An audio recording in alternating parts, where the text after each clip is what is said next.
I don't really believe it's a cheap shot because of the fact that there was plenty of opportunity if he strongly believed, which I believe was what a lot of Republicans were feeling at the time. It did nothing to control cost. Why aren't you trying to pull your Democratic colleagues along with you? I don't think there wasn't a lot of effort made to try to do that, to try to make this a legitimate thing instead of cramming it down the people's throats. We live in a political society where we love to label one another, and maybe some people love to label themselves. Jon Runyon, if I were to say to you, ideologically speaking, what are you? Liberal, conservative, moderate? How do you describe yourself? Common sense conservative. John Adler, how do you describe yourself? I'm an independent-minded centrist. I've got to take a quick time out. We'll come back with Jon Runyon and John Adler. I'm Michael Smerconish, grateful to both of these men for being with me. Smerconish. Hey, it's Michael Smerconish. Welcome back. Jon Runyon is in the studio. He is a Republican running for Congress. John Adler is the Democratic incumbent. By the way, thank you both for being here. I really appreciate it. Appreciate the fact that you would come in and allow me to question both of you in exactly this fashion, and I hope that it's been valuable to the two of you as well as to the listeners. Congressman Adler, you voted for the economic stimulus bill. Is it working? Well, when I came into office a year and a half ago, we were losing about 500,000 jobs every month, an unbelievable devastation for the many Americans who play by the rules and who saw their jobs dry up, who saw their small companies where they worked go away. When the stimulus started to kick in, it started in about May of last year, and we saw the job loss diminish and diminish and diminish, and we saw jobs begin to creep up. So it worked in terms of stopping the free fall our economy was in that started back in September of 2008 when Lehman Brothers failed and Wall Street basically shut down. So in that sense, it worked. Has it put all the millions of Americans back to work who want to work, who are waiting their turn to enjoy the American dream once again? In that sense, it hasn't yet worked.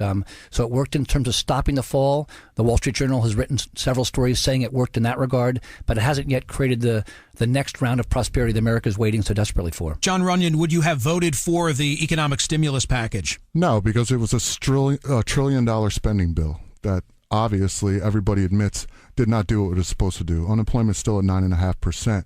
When you look at that, that's not counting people that consider themselves unemployed or people that just gave up looking for work.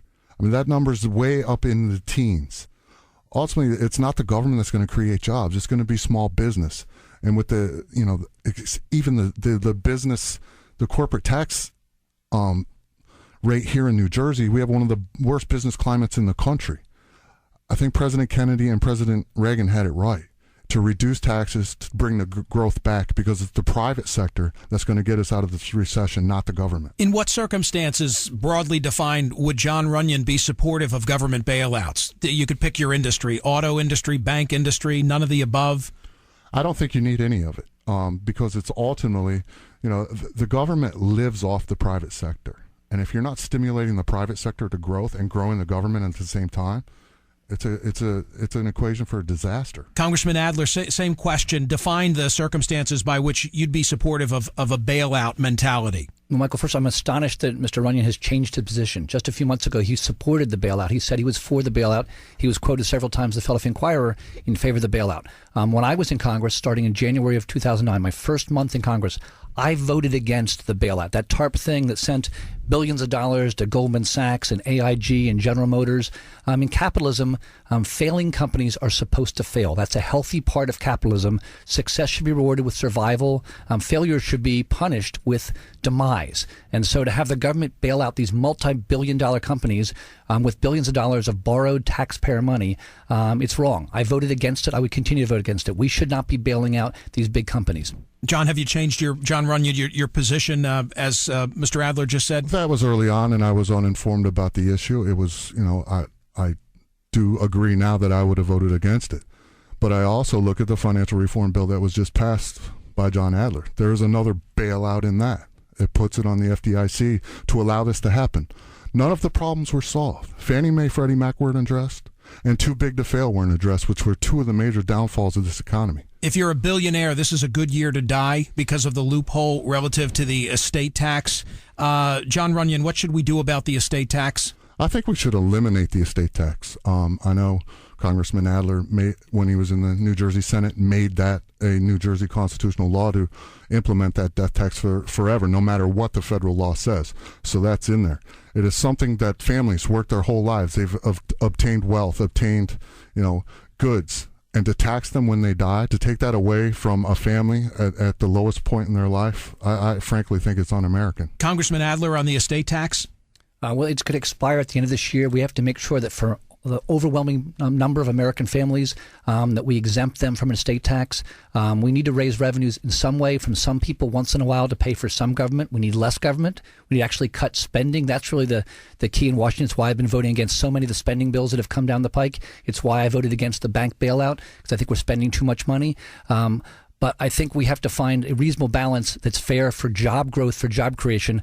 Mr. Runyon mentioned this Wall Street reform. I was instrumental in putting in there what I think is the single best way for high-tech companies to get capital and to grow our economy. The Wall Street Journal has 4 times mentioned me by name as a job creator through the measure that Scott Gatto, Republican, and I, Democrat, put into that Wall Street reform bill that'll really free up companies to go public, to get big, to create private sector jobs, and to grow our economy the organic capitalist way. We've got about a minute left with John Adler and Jon Runyon. I want you both, before we leave, to address the subject of civility or lack of civility in Washington. I have a large part of my mantra is that you fellows who go to Washington imitate what you hear on talk radio and cable television, and the nation suffers as a result. John Adler, what are you doing down there to restore civility? I think if you look how I conduct myself, I work with Republicans and with Democrats as fellow Americans to try to solve problems.